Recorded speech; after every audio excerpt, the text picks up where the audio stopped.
Good evening, YouTube, and welcome to the Piper Report. So there is a new study out that says illegal immigrants cost taxpayers nearly $750 billion over a lifetime. I'm going to give my thoughts on this subject, and I know some people aren't going to like it, especially if they voted for Donald Trump.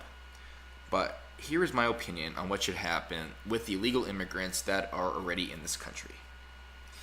First and foremost, the ones who have been here for years, that have caused no crime, that have done nothing that inhibited any type of American and industrial progression, those people should not get amnesty, but they should be fast-tracked to citizenship. I don't think they should be deported. I also don't think that we should go create a deportation force and go house to house or wherever to look for people and deport them. What I think should happen is that whenever illegal immigrant is picked up for a crime, doesn't matter what crime, even jaywalking, automatically deported no matter what, and then institute Kate's law, so if they try to come back, they go to jail. This way, the immigrants that have been here for years, for decades, they want to do what's best for their family. They keep their head down. They're not dealing drugs. They're not in a gang activity. Those people will remain in the U.S. because they're not stupid enough to live a life of crime where they do something illegal and can get caught, which can make them and their family suffer. So those people, those are actually good people here. Yes, they did cheat, and yes, they are breaking the law by coming here when others are trying to. But since they've been here for so long, give them a fast track to amnesty. Not only that, speed up the process of being an immigrant here. You can still cap it at a certain number, like 50,000, which is what Trump wants to do. Cap it there, but speed up the process a little bit. So, I guess to kind of break things down from the top here, if you are arrested and you are a legal immigrant, automatically deported, no matter what, doesn't matter. If you've been here for a long time, you can get a fast track to citizenship. But you have to pay taxes. You'll have to continue to pay taxes probably for the rest of your life. I mean, there should be some type of back tax. All future, then, types of immigration that come in for illegal immigration should automatically be looked at very closely. And if they have any type of violence in them or any type of gang activity in them, do not let them become citizens of this nation. Do not let them migrate here. I think if you would actually create a deportation force and go around and find everyone who may look like an illegal alien, it might cause an uproar. Not only that, it would be expensive, which I believe it says in this article. So that'd be my suggestion. We don't really need a wall either. Just take away the benefits, but if you want to do a wall, make sure it is a good wall. Don't just do a fence that's going to cost us a lot of money, but it's not going to inhibit any type of illegal immigration progression. You have to actually build a wall. You have to actually have Border Patrol agents stationed in the appropriate spots so they can be able to prevent anyone from breaking the law by coming here illegally. So after you give fast track to citizenship for those who are good illegal immigrants who've been here a while, and you start focusing on deporting those with crime, you beef up your security at the border. You make sure those who are coming over are actually good people. Not only that, but you also make sure that there aren't extra people coming over here, more illegals trying to come over here. You will see then that you will slowly reduce the number of illegal immigration. You also save money because there will be no deportation force, and you are also getting rid of the bad ones, the ones that come here for crime and drugs and all the violence. That would be my suggestion. I know there are many people on the right that want to build up a deportation force and completely deport all of them that are here, all 12 million of them. And that is just what we know about. There are estimates that are actually up to 20 million. So that's an interesting statistic if you think about it. But I don't agree with that. I don't think we should do that. That's just my opinion, though. But here's the article.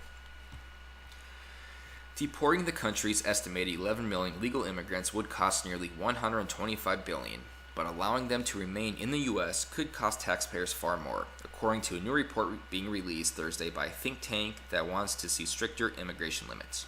Stephen Camarado, research director at the Center for Immigration Studies, crunched the numbers and found that the current population of illegal immigrants will drain nearly $750 billion from taxpayers over their lifetimes, amounting to 6 times the deportation costs. Sometimes people say, look, we couldn't deport everybody because it's prohibitively expensive, Mr. Karamoda said. But if your only concern is fiscal costs, it's pretty clear that letting them stay is a hell of a lot more expensive. The researcher said he doesn't actually support a mass deportation of all illegal immigrants, but said it's important to spark a conversation about costs and benefits as President Trump vows to step up removals of illegal immigrants who are already in the U.S. The crux of Mr. Karamoto's analysis is the nature of illegal immigrants, who are far more likely to be low-skilled, less educated workers than the native-born population, though they also don't have access to some services and benefits reserved for citizens and legal residents. They do get other benefits, such as education. And with this as well, they do get entitlements. See, a good thing, what can happen here is that a mother and father could have an anchor baby. That is, they are illegal, but they have a kid born in the U.S. who becomes a citizen. And now, since that kid is a citizen, he automatically will get entitlements to help him survive. And by default, or by extension, his parents get entitlements as well. You'd have to really focus on who is receiving these welfare entitlements, or any type of entitlements. You really have to focus on that to make sure they are not just given out to anybody who asks for it. Because there is a lot of fraud in the welfare state the way it is right now. There is massive fraud. So I don't want a welfare state. But since it's pretty much guaranteed we are going to have one for quite some time, unless we actually start really going to a libertarian principle as an economy, the best way to would be to actually focus and make sure that the people who are actually receiving these entitlements deserve to have these entitlements, not just give them out like they're candy. Because how many times have you been to a grocery market or supermarket and you've seen someone use food stamps in front of you, and then he goes to a liquor store next door and uses cash to go buy booze, or he's wearing nice clothes? There is a lot of potential for abuse here. Mr. Karamoda adjusted that study for illegal immigrants and concluded that those with advanced degrees are a 424,000 boon to the U.S. I think he meant boom to the U.S. over their lifetime, but those who dropped out of high school are a 173,000 drain. Overall, it works out to a net cost to taxpayers of nearly $63,000 per illegal immigrant. Alex Norrestad, God, these are weird names, an immigration policy analyst at the Cato Institute, said that there's no they there, okay? Said that may not take into account the age of arrival. If an immigrant with who is editing this article, by the way? Okay, sorry, had to bring it up. If an immigrant with less than a high school education arrives before age 24, he can often, sexism, come on now. He can often, okay, sorry, I'm just kind of cherry picking now. I'm kind of having fun. All right, I'll be serious. He can often end up having a positive effect for taxpayers, the analyst said. Mr. Karamoda's study also focused only on fiscal calculations and did not account for economic effects such as how the drop in millions of low-skilled workers would affect certain industries, and thus American wages and prices they pay. Now, this seems to be a common argument for people, that the illegal immigrants are working at jobs that nobody else wants to work. And this is true to some degree.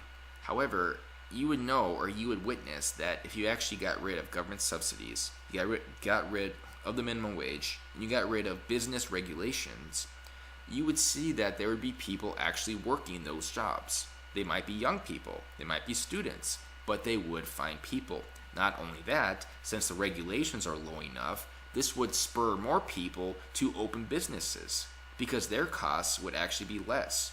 By having a minimum wage and actually having more government regulations on what businesses can and can't do, especially when you're talking about small business owners, it would be a lot more beneficial to them if they had a lot of leeway and if they had an open ride, for lack of a better phrase. You would see massive job growth. You would see more competition, and competition drops down price. I know most people hear that and they think that's just a Republican talking point. No, that's not true at all. I will give an example about subsidies. If two businesses are competing, well, they're not really competing because the government is giving them subsidies, meaning the government is paying them no matter what. So why lower their prices to compete when they get the same paycheck? You take away those government subsidies, and then they'll be going against each other. One business might lower his prices, the other person sees he's losing business, so he'll lower his prices, and so on and so forth. And that is actually how you enable a free enterprise and a free market economy. And that's how you drive growth, competition. It's not just a Republican talking point. It's basic economics. Where was I at? I think here. We'll say here. A study last year by the American Action Forum concluded that deporting all illegal immigrants and stopping unauthorized newcomers would sap the economy of $1 trillion. The AAF also said the cost of deporting the universe of illegal immigrants would take 20 years and cost $100 to $300 billion, potentially much higher than Mr. Karamoto's assumptions. The AAF said the high estimate would happen if ICE has to send its fugitive operations teams out to arrest all illegal immigrants. Which was what I was kind of saying before. The deportation force does cost money because you are actually paying federal employees to probably work overtime or to set up task force, which does cost money. So it would be better, in my opinion, to kind of let them weave themselves out by those who do crime and those who don't. Because trust me, even if you tell them that no illegal immigrants will be deported unless they do crime, there's still going to be people out there that do crime. Crime is in the nature of life. If there are laws to be broken, people will break them. It's that simple. You beef up your immigration, border immigration. You fast track some people who've been here a while, and you deport the criminals. And there you go. You have lowered illegal immigration. You've also helped the economy. The economy hasn't suffered like these people speculate. But the economy will suffer. Get rid of subsidies. Get rid of the minimum wage. Get rid of regulations. Fixed. For the most part.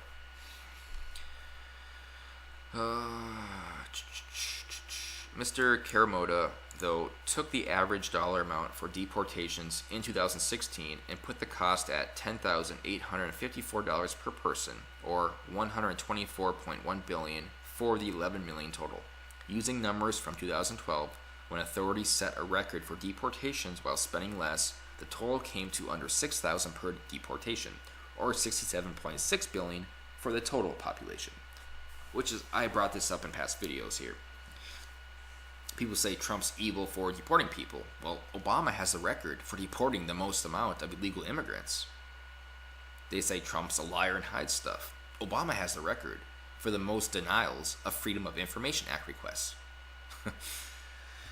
I hate bringing up Obama to a different debate, but I just wanted to throw that in there because people seem to always neglect that key fact there, that everything Trump wants to do, Obama has done, and he has done it so far a lot worse off, speaking in terms of morality, than Trump, or ethics. Deportations have ticked up under President Trump, but the rise of sanctuary cities and of migrants choosing to fight their cases every step of the way in immigration courts is making each deportation more expensive as well. Mr. Trump has asked for a surge in new detention beds to hold illegal immigrants and for 1,000 new officers next year to boost the deportation force. Acting Immigration and Customs Enforcement Director Thomas Homan told the Washington Times last week that his agency won't surpass the 2012 record for deportations this year, but we're going to get there in the future. Sanctuary cities. So I believe it's in the September budget now. What they're trying to push through here is that if sanctuary cities or officers and law enforcement in those areas do not abide by the law, if they do not follow the Constitution, those sanctuary cities will lose funding and will lose status as a sanctuary city. And I cannot agree more with that. That just makes common sense. It's not about their humanity. It's not about that you don't care that about those illegal immigrants staying in those cities. It is that if you do not follow the law, then you should not be rewarded for ignoring the law. If you break the law, you should not get benefits. It's that simple. It's not necessarily if you break the law, you should get punished. In this case, it's if you break the law, you should not get benefits. You should not get funding. You should not be able to get this money from the federal government, which is subsidized or which is printed off by the Federal Reserve, which charges massive interest on it. That hurts all of us. Sanctuary cities hurt all of us in the long run because that money is given to them by the Fed. It's not like they're borrowing the money from some rich people. It affects all of us, and it especially affects the lower class because the more you borrow money, the more inflation occurs. The more inflation, the more devaluation of your dollar. The more devaluation, the more it hurts the lower class because lower class have less money than the rich. Obviously, that's why they're lower class. If their dollar keeps on devaluing, they're not going to be able to afford the stuff they usually can. The rich people are fine. They have plenty of money. Their dollar can devalue all they want. But those poor people, they're going to have a problem. People always like to forget that when they want to talk about increasing government spending, that you better make sure you're helping all those poor people because by increasing government spending, you're actually making their lives harder. And that is why they remain in poverty a lot. But this video was a lot longer than I anticipated. I hope you enjoyed it though. But yeah, like I said, I mean, immigration is a touchy subject because you feel for the humanity of these people, but you have to be a country of laws. You have to have strong borders. It's that simple. So based on people have different facets that they think they should use or what we should use as a country to take care of our illegal immigration problem. That is open for debate, and that will be continued to be debated probably for the next 50 years. So we'll see how things go, but interesting article for an interesting study. And I'm done.